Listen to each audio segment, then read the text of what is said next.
ওই দেখ, আকাশ কেমন কালো মেঘে ঢেকে যাচ্ছে। মনে হচ্ছে এক্ষুনি বৃষ্টি নামবে রে। বৃষ্টি নামবে? কি মজা, কি মজা! বৃষ্টি হলে আজ ইচ্ছা মতো ভিজবো রে। শুধুই ভিজবো না, বৃষ্টির সময় শুনেছি অনেক মাছ পাওয়া যায়। আজ বৃষ্টি হলে ভিজবো আর নদীতে মাছ ধরবো। খুব মজা হবে রে। এই কথা বলতে বলতে বৃষ্টি শুরু হয়ে যায়। সবাই আনন্দে চিৎকার করে ওঠে। চল চল, আমরা মাছ ধরতে যাই। কতদিন মাছ দিয়ে ভাত খাইনি। আজ যদি মাছ পাই তাহলে মন ভরে মাছ দিয়ে ভাত খাবো। তোরা যা, এই বৃষ্টিতে আমি নদীতে যাব না। দেখ কেমন করে মেঘ ডাকছে, যদি মাছ পড়ে। তাহলে তুই পারি না? আমরা তিনজন নদীতে মাছ ধরতে যাচ্ছি। রাব্বি সেখান থেকে বাড়ি চলে যায়। শাকরা, দিয়া ও রাজু বৃষ্টির পানিতে ভিজতে ভিজতে নদীতে মাছ ধরতে যায়।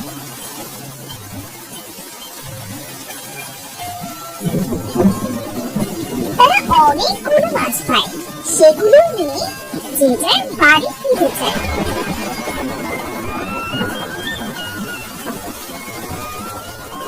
মা, তুমি এখানে বসে কি এত ভাবছো? এতক্ষণে তোদের ফেরার সময় হলো। রাগ করো না মা, বৃষ্টি হলে তো নদীতে মাছ ভেসে বেড়ায় মা। অনেকদিন তো আমরা মাছ খাই না, তাই নদীতে মাছ ধরতে গিয়েছিলাম। দেখো না মা, কতগুলো মাছ এনেছি। মা, মাছগুলো ঝোল করবে। বৃষ্টির দিনে মাছ ঝোল দিয়ে ভাত খাবার মজাই আলাদা। ঠিক আছে, তোরা তাড়াতাড়ি জামা কাপড় পাল্টে নে, না হলে সে আবার ঠান্ডা লেগে যাবে। রাজু আর দিয়া কাপড় বদলে ঘরে গিয়ে দেখে তাদের ঘরে পানি পড়ছে। তোর বাবাকে কত করে বললাম এবার চালটা সারাও, বৃষ্টির দিনে ঘরে থাকাই যায় না, কিন্তু সে তো পেরে উঠলো না। আচ্ছা, আমি মাছগুলো কেটে রান্না করে নিই। মোহিনী মাছ কেটে রান্না করে।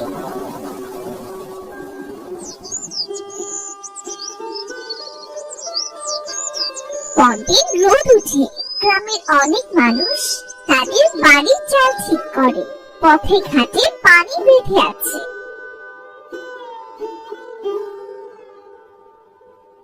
ভাই, এখন ঘরের চাল ঠিক করছো যে? কি করব ভাই, বর্ষা চলে এসেছে তো। তুমি তো জানো বর্ষার সময় গ্রামের অবস্থা কেমন হয়। বর্ষার জন্য কাল সারা রাত ঘুমাতে পারিনি। চাল বেয়ে সব পানি গায়ে পড়েছে, এজন্য ঘরের চালটা ঠিক করছি আর কি। বেশ ভালোই করছো ভাই, আমারও একই অবস্থা। আমার ঘরের চালটাও ঠিক করতে হতো, কাছে তেমন পয়সা নেই, এজন্য এবার পেরে উঠছি না। ঘরটা সারিয়ে নাও ভাই, শুনেছি এবার নাকি বৃষ্টির ভাগটা বেশি। এই বৃষ্টির সময় বউ বাচ্চা নিয়ে কোথায় যাবে তখন শুনি? দেখি কি করা যায়। আচ্ছা ভাই, আমি তবে আসি। আকাশের অবস্থা আজও তেমন ভালো নয়, মনে হচ্ছে আজও বৃষ্টি নামবে।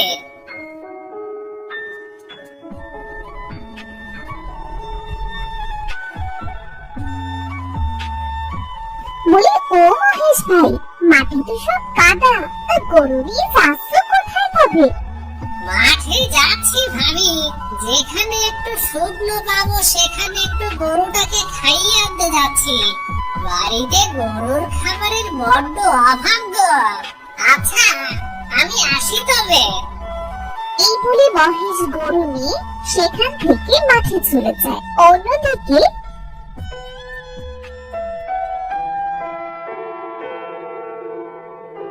মা, ও মা, এখন তো বর্ষার সময়, না জানি কখন বর্ষা পড়তে শুরু করে। বাড়িতে তো জ্বালানি নেই মা, তখন জ্বালানির অভাবে না খেয়ে থাকতে হবে। আমি আর ভাই মিলে বরং জঙ্গলে যাচ্ছি। কাল তো ঝড় বৃষ্টি হয়েছিল মা, আজ জঙ্গলে অনেক জ্বালানি পাবো। আকাশের অবস্থা তো তেমন ভালো নয় রে। এই অবস্থায় তোদের জঙ্গলে যেতে হবে না।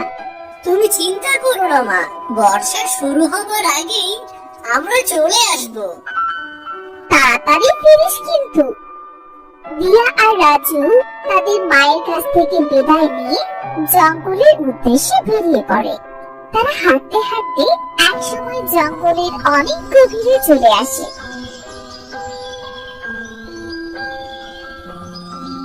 দিদি, এখানে অনেক জ্বালানি হয়েছে, চলো একটু কুড়াই আমরা। ঠিক আছে ভাই। দিয়া আর রাজু জঙ্গলের ভেতর থেকে জ্বালানি কুড়াতে থাকে। হঠাৎ চারদিক অন্ধকার হয়ে আসে, আকাশ কালো মেঘে ঢেকে যায়।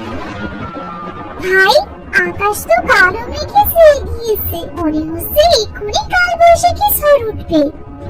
দিদি, তাড়াতাড়ি বাড়ি চলো, আমার খুব ভয় করছে তো। ভয় পাস না ভাই, আমি আছি তো। দিদি, ওই দেখো আকাশে কেমন বজ্রপাত হচ্ছে। চল ভাই, যে জ্বালানিগুলো কুড়িয়েছি তাই দিয়ে 2-3 দিন চলে যাবে। ঝড় ওঠার আগে আমরা বাড়ি চলে যাই। চল। এই বলে রাজু আর দিয়া জ্বালানি নিয়ে জঙ্গল থেকে বাড়ি ফিরে আসে।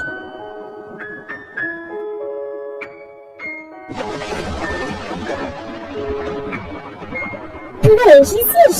আমি তো চিন্তায় মরে যাচ্ছিলাম। যে মেঘ করেছি, মনে হচ্ছে এক্ষুনি কালবৈশাখী ঝড় উঠবে।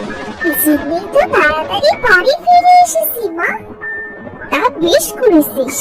এখন হাত মুখ ধুয়ে 2 ভাই বোন দুটো খেয়ে নে দেখি। কাল একটা করে রুটি খেয়েছিলি, আজ যে এখনো পেটে একটি দানাও পড়েনি। ঠিক আছে মা।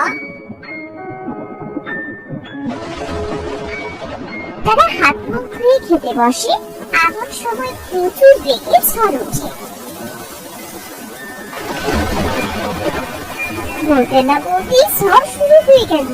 বর্ষার দিনে গ্রামে কোনো কাজই থাকে না, না জানি এবার কতদিন না খেয়ে থাকতে হয়। গ্রামে একবার বর্ষা শুরু হলে আমার তো আর নাম গন্ধই থাকে না। মা, বর্ষা তো শুরু হয়ে গেল, বাবা তো এখনো বাড়ি ফিরলো না গরু নিয়ে।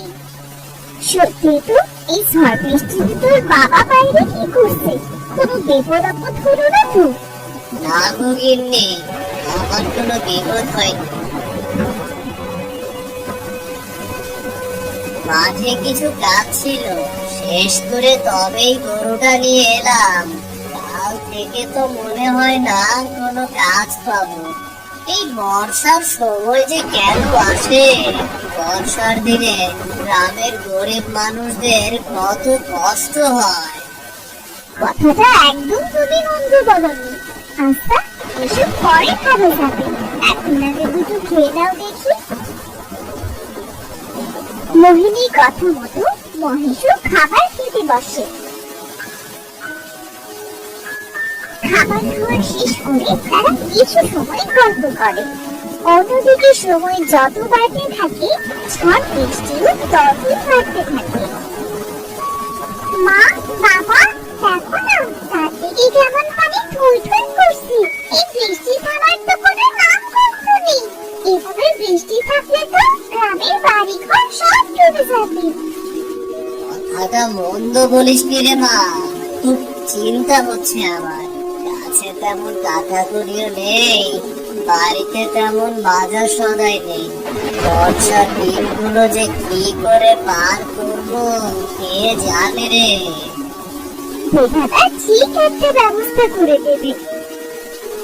ওই বৃষ্টির জন্য তো গ্রামের অবস্থা খুব খারাপ। বৃষ্টির পানিতে তো হাঁটু সমান পানি উঠে গিয়েছে। কি করবো বলতো? পুকুর, নদী, খাল, বিল পানিতে থই থই করছে গো। বাবা, দেখো গ্রামের মানুষ কোথায় যেন যাচ্ছে। তাই তো দেখছি, কেউ নৌকায়, কেউ বা তলায় ভেলা বানিয়ে যাচ্ছে।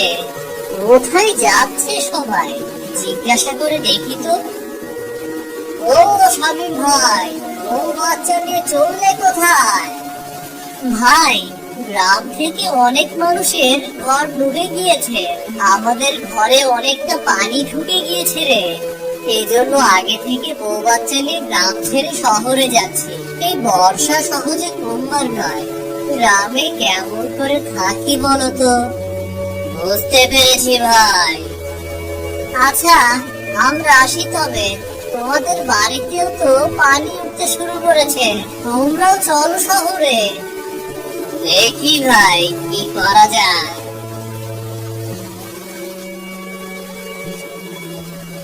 ওগো, গ্রাম থেকে তো সবাই চলে যাচ্ছে, আমরা কি করবো? ছেলেকে দুটোকে নিয়ে আমরা কোথায় যাবো? বাবা মা, চলো না আমরা অন্যদের মতো শহরে চলে যাই। শহরে সবকিছু অনেক বেশি দাম, তাছাড়া সেখানে যে থাকবো কোথায় আমরা? তাহলে এখন আমরা কি করব? বিধাতা, তুমি আমাদের একটা ব্যবস্থা করে দাও। এই বর্ষা এবার কমিয়ে দাও। বর্ষার জন্য গ্রামটা যে জনশূন্য হয়ে যাবে। এভাবে আরো 2 দিন কেটে যায়। বৃষ্টি পানিতে গ্রামের অনেক বাড়ি ডুবে যায়।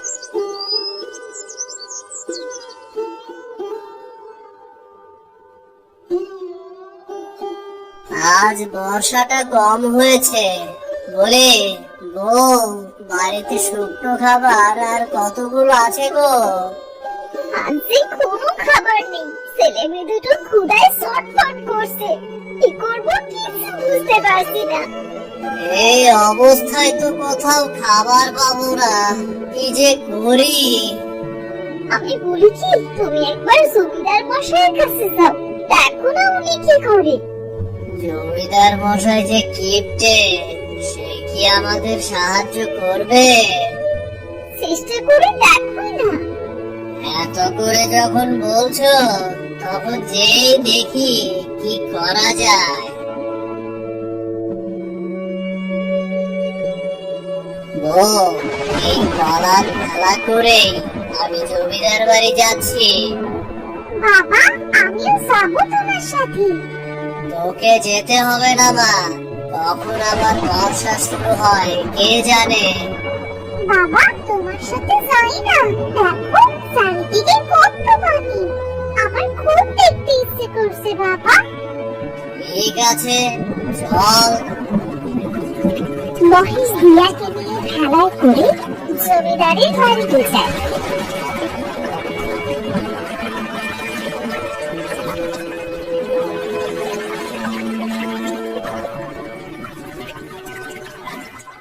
জমিদার মশাই, আপনি যদি সাহায্য না করেন তাহলে কোথায় যাব আমরা? চারদিকে পানিতে ভরপুর, কোথাও কোনো কাজ নেই। এই অবস্থায় কি খেয়ে বাঁচবো বলুন? তোমার মতো অনেকেই আসছে আমার কাছে, তোমার জন্য আমি কি করতে পারি সেটা বলো। জমিদার মশাই, আজ 4-5 দিন ভাতের দানাও চোখে দেখিনি। বাড়িতে কিছু শুকনো খাবার ছিল, সেটাও কাল ফুরিয়ে গিয়েছে। এজন্য আপনার কাছে এলাম। আপনি যদি কিছুদিনের খাবার দিতেন তাহলে বড্ড উপকার হতো। সবাইকে যদি আমি খাবার দিয়ে সাহায্য করি তাহলে তো আমারই কপালে খাবার জুটবে না। তোমাকে আমি সাহায্য করতে পারবো না বাপু। জমিদার মশাই, বর্ষার দিন শেষ হলেই আপনার খাবারের টাকা আমি শোধ করে দেব।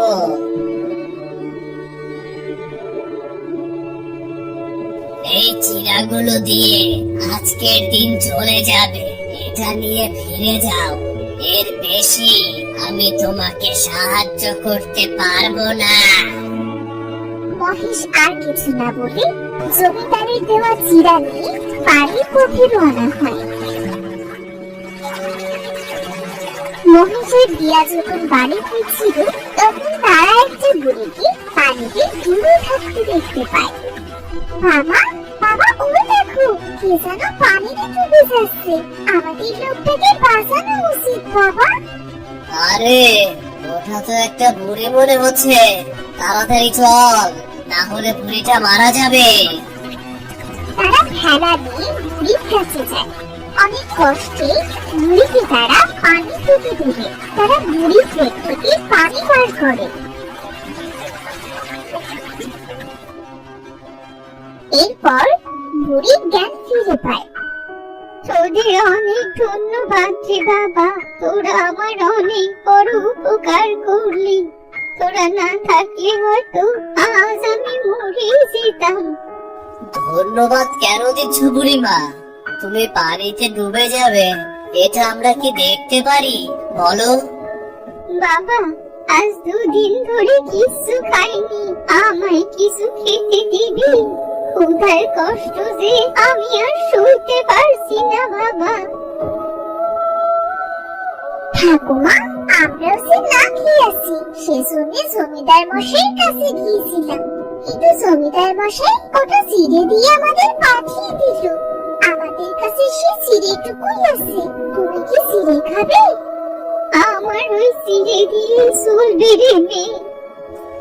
এই না বুড়িমা, চিড়াগুলো বরং তুমি খাও তবে। মহেশের হাত থেকে চিড়াগুলো দেখে বুড়ি খপ করে সেগুলো নিয়ে খেতে শুরু করে। ঠাকুমা, ঠাকুমা আস্তে খাও, তোমার গলায় বেঁধে যাবে তো। আমার কিছু হবে না রে মেয়ে। বুড়ি চিড়েগুলো খাওয়া শেষ হতে বুড়ি একটা পরীতে পরিণত হয়। এ কি, কে আপনি? বুড়ি থেকে এমন সুন্দরী হলেন কেমন করে? আপনি যেই হন না কেন আমাদের ছেড়ে দিন, আমাদের কিন্তু মারবেন না। ভয় পেও না তোমরা, আমি বুড়ি। তোমরা আমায় সাহায্য করেছো, আমি তোমাদের কি করে ক্ষতি করি বলো তো? আপনি বুড়ি? আমি শুনেছি পরীরা নাকি খুব ভালো হয়, তবে আপনি আমার বুড়ি সেজেছিলেন কেন? আমি সব বলছি, আমি তোমরা ভেলা থেকে নেমে ওখানে চলো। দেখো, ওখানে কোনো পানি নেই। ঠিক আছে।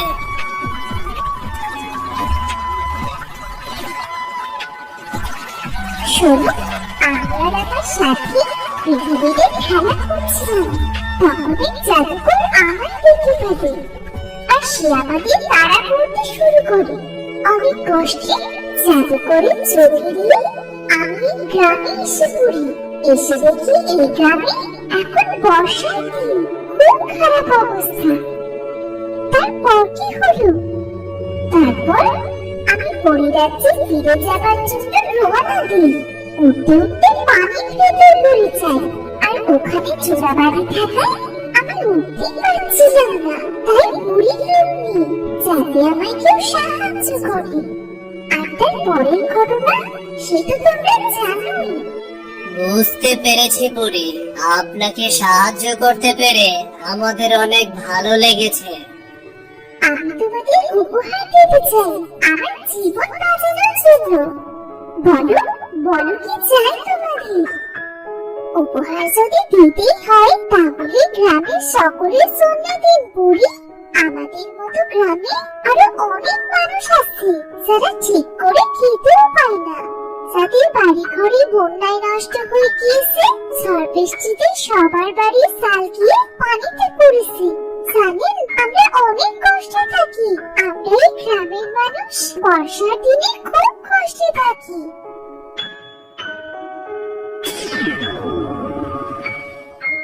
তুমি পাখিটা রাখো, এই পাখি প্রতি রাতে একটা করে সোনার মোহর দিবে, আর এগুলো তোমরা এক একজনের বাড়ি গিয়ে দিয়ে আসবে।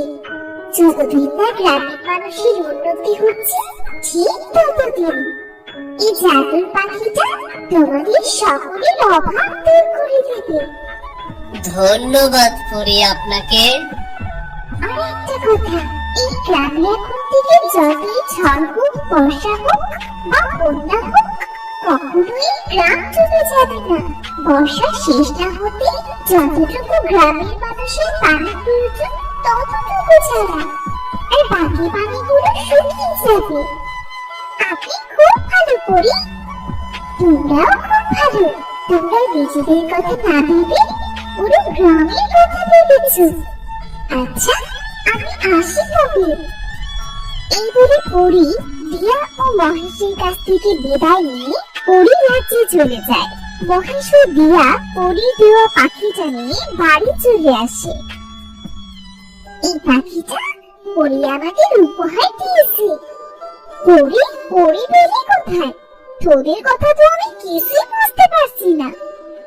শোনো তবে।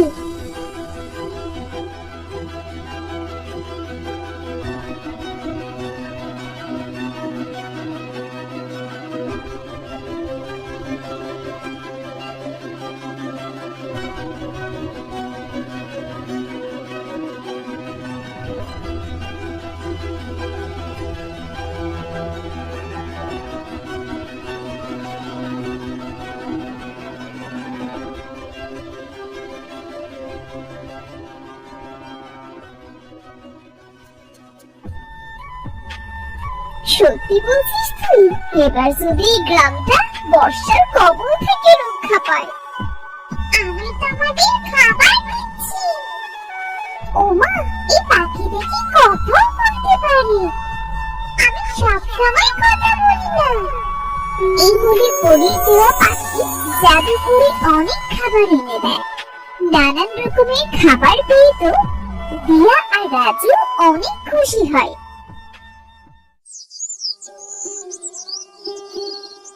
পরদিন পরীর কথা মতো গ্রাম থেকে পানি শুকিয়ে যায়, আর পরীর দেওয়া পাখি প্রতিদিন গভীর রাতে একটা করে সোনার মোহর নিয়ে একদিন এক এক গরিব পরিবারকে দিয়ে আসে। কিছুদিনের মধ্যেই তাদের গ্রামের অনেক উন্নতি দেখা যায়। বর্ষার দিনেও এখন আর আগের মতো দিয়াদের গ্রামটা পানিতে ডুবে যায় না।